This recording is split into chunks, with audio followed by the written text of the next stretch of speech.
ku soo dhawow qaybtii ugu dambeysay ee taxanahan waxaynu hore u soo taabanay taariikhda Nokia laga soo bilaabo 1800kii ilaa 2006 intaasoo shirkadu samaysay koboc aad u badan. Maanta waxaynu si gaar ah u eegaynaa dhicitaankii shirkaddan cimilaaqa ahayd iyo sababihii ka dambeeyay. Intii lagu guda jiray bartamihii 10kii sano ee qarnigan ugu horreeyay, waxay soo saartay moobilo aad loogu riyaaqay inkastoo aanay ahayn kuwa user interface-koodu casriga la socday. Waxay ahayd 2007 markii ganacsiga moobiladu ruxmay kadib markii shirkadda Apple soo saartay moobilkeedii ugu horreeyay ee iPhone. Moobilkan oo ahaa mid shaashada laga isticmaali karo ama touch screen ah ayaa caalamka oo dhan looga riyaaqay. Moobilkan ayaa sidoo kale waxyaabo badan ugu ekaa desktop operating system-kiisa. Si lama filaan ayay moobiladii Nokia N95 u noqdeen kuwa aan la xiiseynayn. Sanadkii xigaysa ayaa wax walba isbedeleen markii Google soo saartay moobilkii ugu horreeyay ee ku shaqeynaya Android. Sidaas waxaa ku bilowday hardanka operating system-ka ee u dhaxeeya Android iyo iPhone. Si kastaba xaalku ahaadee, Nokia lafteedu tartankan cusub way ka falceliyeen markay soo saartay moobilkeedii touch screen-ka ahaa ee 5800 Express Music. Dhanka dakhli ahaan wuxuu soo hoyay guul la taaban karo,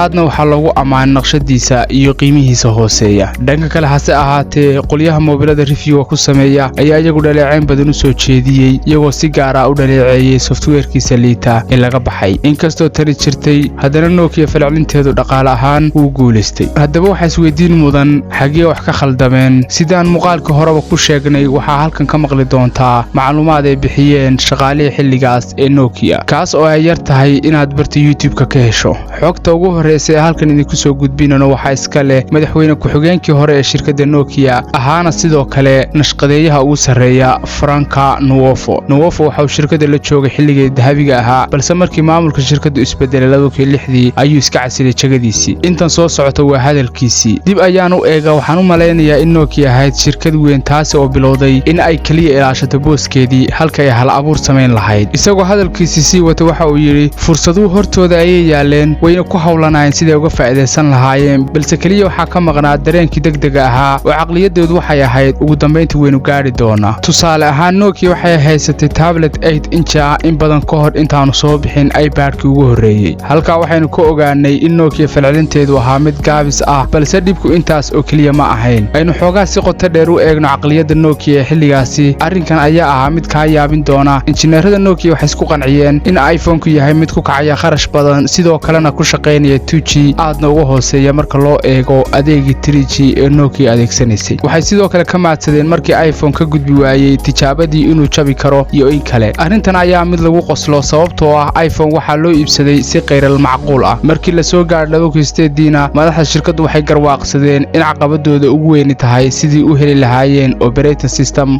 u babacdhigi kara kan iPhone-ka. Tani waxaa ka dhalatay in hal koox oo shirkadda ahi soo jeediso in la isticmaalo software-kii hore shirkaddu u adeegsan jirtay ee Symbian oo la horumariyey. Dhanka kale, koox kale ayaa iyaduna soo jeedisay in la sameeyo software cusub. Dadkii ka midka ahaa labadan kooxood ayaa sheegay in labadan kooxood u dhex maray xifaltan darani oo ah sidii ay shirkadda ugu qancin lahaayeen fikradooda. Tani waxay curyaamisay qaybta cilmi baadhista iyo horumarinta Nokia, sababtoo ah shirkad gudaheedu kala qaybsan horumar ma gaari karto. Naqshadeeyihii Nokia ee intii u dhaxaysay 2006 ilaa 2009 ayaa sheegay in howlwadeennadu waqti aad u badan ku lumin jireen dagaal dhexdooda ah halkii ay naqshado samayn lahaayeen. Sidoo kale wuxuu sheegay in shirkadihii shuraakada la ahaa ee muhiimka ahaa ay ka cadhoodeen arrintan oo ay ugu horreyso tii Nokia u samayn jirtay chibiska ee Qualcomm. Paul Jacobs waxa uu isna ka shaqo bilaabay Nokia sanadkii 2008. Cabashadiisa ugu weyn waxay ahayd in shirkaddu waqti badan ku lumin jirtay sidii istiraatiijiyad loo dejin lahaa. Hadalkan soo socda ayuu yidhi, waxaan u soo bandhignaa Nokia tiknoolajiyada cusub oo aan u aragno fursad weyn, balse halkii ay ka faa'iidaysan lahaayeen waxay shirkaddu ku bixin jirtay 6 bilood ilaa 9 bilood falanqaynta fursadaasi. Xilligaas marka la gaadhana waa goor fursadiiba luntay. Dhibta dhabta ahi waxa uu ahaa in maamulka Nokia aanu si dhaqso leh u wadi karin shirkad weyn oo dalal badan ka shaqeysa. Waxay u muuqdeen in kaliya lacag badan ku tuurayeen mushkiladda halka ay hal abuur ka baran lahaayeen mushkiladda. Xitaa u wareegidda isticmaalka nidaamka Android-ka ayaa ula muuqday xal aan waqti dheer ahayn. Maareeyaha qaybta smartphone-ka ee Nokia, Stephen Chocki, ayaa aragtida u wareegidda Android ganafka ku dhuftay. Waxaanu isbarbardhigay habeen diraaca oo qabow badani jiro in aad isku kaadido si aad xoogaa diirimaad ah uga hesho. Waxa uu tan ula jeeday in Android-ku aanu xal waara u noqonayn mushkiladooda. Sanadkii 2010 waxaa hogaaminta shirkadda la wareegay Kanadiyaan lagu magacaabo Stephen Elop. Ninkan waxa uu hore ula soo shaqeeyay shirkad lagu magacaabi jiray Macromedia, taas oo uu xilligii agaasimaha ka ahaa laga gaday shirkadda Adobe. Sidoo kale 2008 ilaa 2010 waxa uu la soo shaqeeyay shaqeeyay shirkadda Microsoft weliba qaybta software-rada Microsoft Office u xilsaaran. xilligan uu ninkan Nokia la wareegay shirkaddu waxay lacag dhan $5 bilyan sanadkii ku bixinaysay qaybta cilmi baadhista. lacagtan ayaa cilmi baadhista shirkadaha moobil soo saaridda oo dhan ka ahayd 30%. iyadoo lacagtan oo dhan kharash gareynaysa haddana Nokia wax tartan ah oo la taaban karo lama samayn Apple. si kastaba ha ahaatee Nokia waxay soo saartay laba moobil oo kala ah N8 iyo N900 waxay ahaayeen isku day fiican balse waxaa caddeed in Nokia ka dhibaatoonaysay qaybta cilmi baadhista. Master Elop arrintan ayuu ku daalay waxaanu bilaabay inuu xogta shirkadda indho-indheeyo booqdana shirkadda laabiskeeda ku kala yaala daafaha caalamka si uu u soo afjaro mashaariicda aan loo baahnayn. xilligan qaab dhismeedka shirkaddu waxa uu ahaa mid aan caddayn. tusaale ahaan shirkaddu waxay ka doodaysay sidii loo samayn lahaa brograam u sahli doona in applicationadu ay soo saaraan dad aan shirkadda ahayn oo uu ku shaqayn karo Nokia moobiladeeda. shirkadu caadi ahaan doodahan oo kale waxaa lagu qabtaa hol iridadu u laaban yihiin balse Nokia arrinkeedu waa sidii riyo xun oo kale. sida dad goobjoogayaal ah sheegeen sidan ayuu kulanku u dhacay. 100 injineer iyo badeecad sameeyayaal kuwaasoo ka kala yimi xafiisyada ay shirkaddu ku leedahay daafaha dunida ayaa la isugu yeedhay hotel ku yaala Jarmalka. 3 casho oo dhan shaqaalaha Nokia way fadhiyeen oo qoranayeen qodobo halka matalayaasha operating systemka kala duwan ee shirkaddu ku shaqayn jirtay ay ku adkaatay in hadalkooda la dhageysto. sida qof goobjooga ahaa sheegay qof kasta waxa uu isku dayayay in uu shaqadiisa uun ilaashado.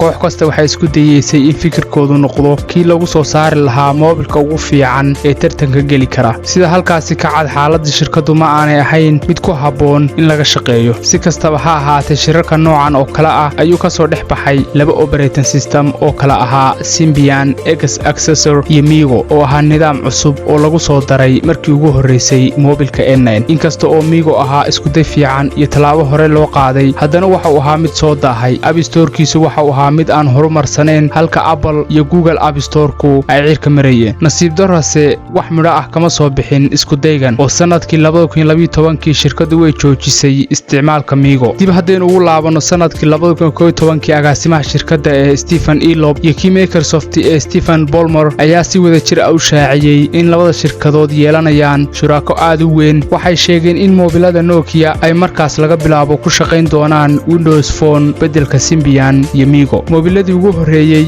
ee OS-kan cusub adeegsada ayay soo saareen October 2011 kuwaasi oo kala ahaa Lumia 710 iyo Lumia 800 oo kii ku sii xigay moobilka Lumia 800 soo baxay April 2012. intii isqabqabsi gudaha ee Nokia socday waxaa booskeedii ka sare martay shirkadda Samsung oo noqotay tan ugu sarreysa soo saaridda moobilada. sanadkii 2013 Nokia waxay soo saartay moobilkeedii 925 kaasi oo ah moobilkii hore 920 oo xoogaa la soo dhuubay lana soo yareeyay. intaasi kadib Nokia waxay soo saartay moobilkeedii Lumia 1020 kan oo lahaa kaamarad aad u fiican oo 41 megapixel ah. moobilkan waxaa aad loogu ammaanay kaamaradiisa wanaagsan iyo naqshadiisa guud. hase yeeshee weli mushkilad ayaa jirta. Windows Marketplace oo ah App Store-ka uu watay operating systemka Windows Phone ma aanu ahayn mid dadka soo jiidanaya. sameeyayaasha applicationadu waxay ka labanlabeynayeen ku soo biiridda App Store-kani. tan waxay dhib weyn u geysatay Nokia. inkastoo moobilada Lumia suuqa kaga wanaagsanaa marka loo eego kuwa BlackBerry haddana 2013 Nokia waxay gashay khasaare 115 milyan oo euro ah iyadoo dakhligu hoos u dhacay 24% saddexdii bilood ee sanadkaasi u dambeysay. waxaase intaas ka sii daran in shirkaddu tan iyo 2011 ay urursatay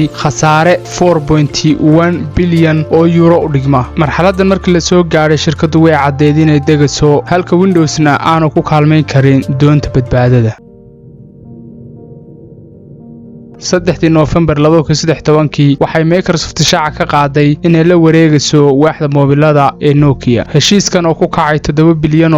Stephen Elop ayaa isagu ka degtay jagadiisii agaasimaha guud dibna ugu biiray Microsoft isagoo noqday madaxooda moobilada. su'aasha mudan in la isweydiiyo ayaa ah ma waxaa jiray dano iskhilaafsan oo Master Elop lahaa? ma waxaa jira dhinac mugdi ah oo ka dambeeyay talaabadan? sidii dib ka caddaatay xaalku sidan ayuu ahaa. waxaa la sheegay in Elop 18.8 8 milyan oo euro abaalmarin ah helay markii Nokia laga gaday Microsoft uuna ka tanaasulay jagadiisii agaasimaha guud. waxaa ka sii daran in iclaaminta shaqo ka tagistiisa ay ku soo beegantay isla maalintii heshiis ku dhacay. waxa uu ahaa booska agaasimaha guud ee Ilob ka haystay Nokia qorshe weyn oo Microsoft ku rabtay inay ku soo gasho suuqa moobilada maadaama oo isagu hore shirkaddan uga soo shaqeeyay. taas ma aha mid aynu ogaan karno. Oktoobar 2014 waxaa bilaabatay hawshii ugu horeysay ee Microsoft ka qabatay Nokia. Microsoft waxay daaha ka qaaday in meesha ka saari doonto magacii Nokia ayna u bixin doonaan qaybtooda moobilada magaca Microsoft Lumia. nasiib darro